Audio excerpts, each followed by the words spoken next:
Happy New Year, Squares. Welcome to 2024. So happy you're here. Whether this is day one or day year four. I don't know, math's hard. Appreciate you guys being here. I'm Jay, welcome to the channel. And I want to talk to you today about goals for the channel and kind of the mission moving forward. So by far and away, 2023 was the most successful year this channel has ever seen. I eclipsed records for views, for watch time, for hours, for subscribers. Everything was a massive, massive success. And I would really love to keep that rolling forward into 2024. So kind of want to, you know, for lack of a better term, this is a video vision board. These are things that I would love to see accomplished this year. These are things that I want to make happen. And I hope you're along for the ride. I hope you're part of it. First up and foremost is subscriber count. Now, if you are a viewer of YouTube, subscriber count is probably something that catches your eye. If you are a YouTube creator, you know that subscriber counts mean exactly, they matter for nothing. The only thing they are is a chaseable metric that you can pursue. And I mean, obviously everyone chases a metric, everyone pursues one, they're fun to go after. So the first one on the list is 10,000 subscribers. I'm about 600 subscribers away from it right now. That should be achievable within the next couple of months. I would expect by my birthday in March that we'll be there. But outside of that, for the entire year, I know I was incredibly fortunate last year between the EA Big Video blowing up, as well as Robert and Wes from Gaming Off the Grid suggesting the channel at the start of the year, and John suggesting the channel at the end of the year, that I got a lot of subscribers because of that. So to think that I'm going to see that type of growth again, realistically, I have to say it probably won't happen, but I would really, really, really love to be at 15,000 subscribers by the end of 2024. I think that would be really cool. I'd love to continue to be in the same realm as far as watch time and views go, which would be around 750,000 watch hours and 70 to 75,000 views. That shouldn't be too hard to do by getting my shorts out every day. As well as 2 videos a week. My long form videos, I usually pull in about 8 to 10 minutes of views per video, and my shorts, I get about 2,000 to 3,000 views per short, so that should come out in the wash. I should be able to get there. I'm hoping to, at least. And I really just appreciate folks being here. Like, it's endlessly bizarre to me that people want to hear me talk, because I don't particularly find myself interesting, but people seem to like to hear what I have to say, and maybe it's just the way I say it, not necessarily what I say, but I don't really care. I just appreciate you being here no matter what, because you're endorsing with your time. For my Patreon supporters and channel members, you're endorsing with your money, and it is truly and completely appreciated, because for something that started off as a hobby, this has kind of become a second part-time job. I put a lot of hours into the channel, and I work a lot on the channel, much to my wife's chagrin at times. And it's something where it's the most creatively fulfilled I've ever been. So I like putting the time into it. But for a couple of years, it was kind of a toiling success, where everything that happened for the channel was a big deal. It was huge, right? Like, it was new and it was exciting. And then the honeymoon's over at times, and it can be frustrating to put time and effort into videos and put time and effort into content and to it just not do anything. So over the last year, seeing that a small measure of success happen, and to be able to kind of hang my hat on the things that I've achieved and the content I've created, has been a really rewarding experience. So I'm hoping to keep that rolling forward into 2024 as well. As far as the next year goes, I would really love, like I said, to be at 15,000 subscribers at the end of the year. 20,000 would be amazing. Not holding my breath on it. That's a lot of growth in 12 months. 10,000 subscribers is a lot. Not that I don't think it could happen, but if I'm being realistic, 5,000 is far more realistic, I think. I'm going to continue to be doing my Video Games Monthly unboxings and my eShop Hidden Gems every month. Those bring a lot of eyes onto the channel, and people seem to enjoy them. I enjoy doing them as well. I really like to support Joe with Video Games Monthly. I think he's a great guy. I also really like featuring independent developers on eShop Hidden Gems.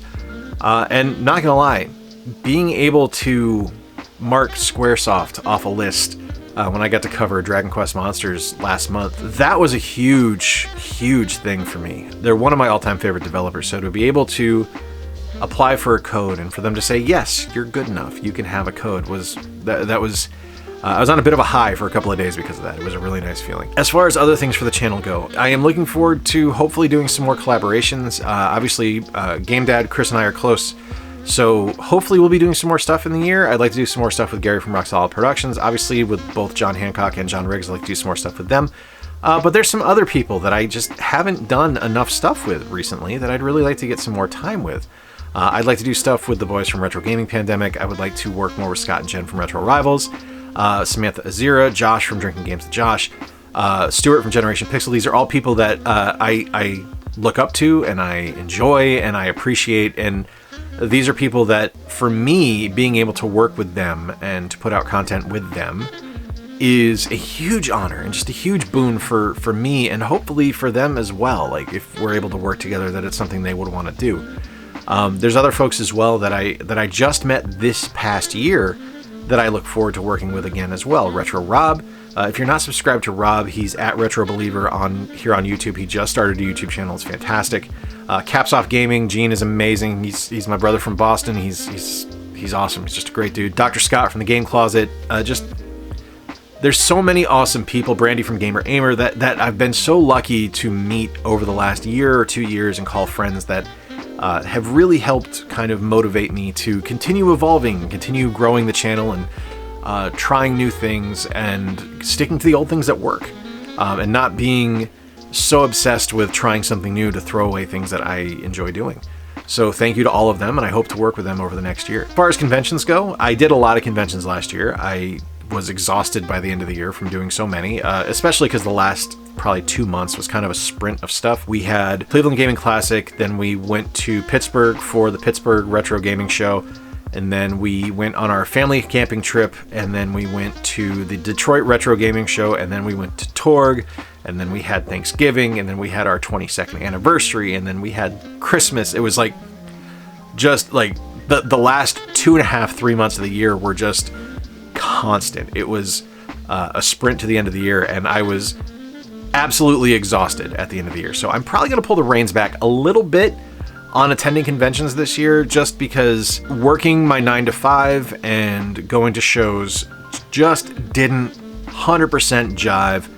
And I'd like to be able to continue to do the work I do. I really enjoy my job. I'm very good at what I do. So I don't want to let that get impacted by social getaways and things like that. But we'll see. I mean, it could be a case of things spread out perfectly and I don't have to worry about it. Like, I know I'm going to Midwest Gaming Classic this year. I know I'm going to Torg. I'll be going to Korg's. Probably going to Siege down in South Carolina. Not 100% on that yet. We haven't finalized things there. But we probably will, just because that usually ends up being a family vacation for us, because we do some time in North Carolina visiting family. We go down to South Carolina for the show, and then we drive back home. But we'll see. I'd really like to get to a couple of shows this year. I'd like to get to Long Island Retro. I'd like to get to Really Rad Weekend. Would love to be a guest at either one of those. I think that would be incredible, but we'll see. I don't know. I'd love to see it happen, but that's not my decision. That's up to other folks, and if I'm not there yet, I will be eventually. I do know that we have some bigger trips planned for our family in 2025, so the convention schedule will be even lessened even more, but that's all right. So news on that towards the end of the year. I'll be talking about that and hopefully coming to you guys for some suggestions on places to visit abroad as far as video game hunting goes. One of the things I would like to do this year, though, there are a few video game consoles I'd like to knock off the list. I am missing 2 Sega consoles to have the entire breadth of ways to play Sega games. I would like to get an SG-1000, which is a Japanese console, with Sega's first home console, and I'd like to get a Game Gear. I have never owned a Game Gear. And as someone who loves handheld gaming, it seems kind of criminal and seems kind of stupid as far as I'm concerned. I almost bought one last year at Korg's and I didn't do it, and I really regret it now. It's one of those things where, man, it was a really good price too. It was really stupid that I didn't get it, but hopefully I'll find one this year at one of the shows I attend. I'd really like to get I'd really like to get a Game Gear. A couple other things I want to get. I want to get a Game Boy Micro. Don't really care what it looks like. Obviously, the Famicom one is probably my favorite, but I don't really care necessarily. I just kind of want a Game Boy Micro because I think it's a really neat design. I'd like to get a Game Boy Pocket because if I have the Pocket, that gives me the entire run of Nintendo handheld consoles from that point on. Not counting the Virtual Boy because I just don't care. But that would give me a classic brick Game Boy. Thank you, Retro Rob, for that. A Game Boy Pocket, a Game Boy Color, a DS, a classic DS, a DS Lite, a DSi, a 3DS, a 3DS XL, a 2DS, the doorstop wedge one, and a 2DS XL, as well as a Nintendo Switch. So I'd really like that. And I've got a couple of Game & Watches as well. But those are probably the big ones. I mean, there's some other stuff in there as well I'd like to get. Like I'd like to get a Spice Orange GameCube eventually. I'm really, really, really tired of Gary holding that over me. I love you, Gary. I'd like to get... Take a look at my list real quick. I have a vision board on Google Drive of things I'd like to get. I'd like to get a Vita and a PSP. I had a Vita for a hot minute, and I don't know what happened, but I just got really disillusioned with it, and I traded it in, and like immediately regretted it. Like it was one of the dumbest things I've ever done is selling that because I really enjoyed it. It was just I got sick of it out of nowhere. I was like, this thing's dumb. I don't want it anymore. And then I sold it. I was like, well, I really do like that thing. I'd like to get it back, but I just haven't seen one at a good price yet. Although Chris got one.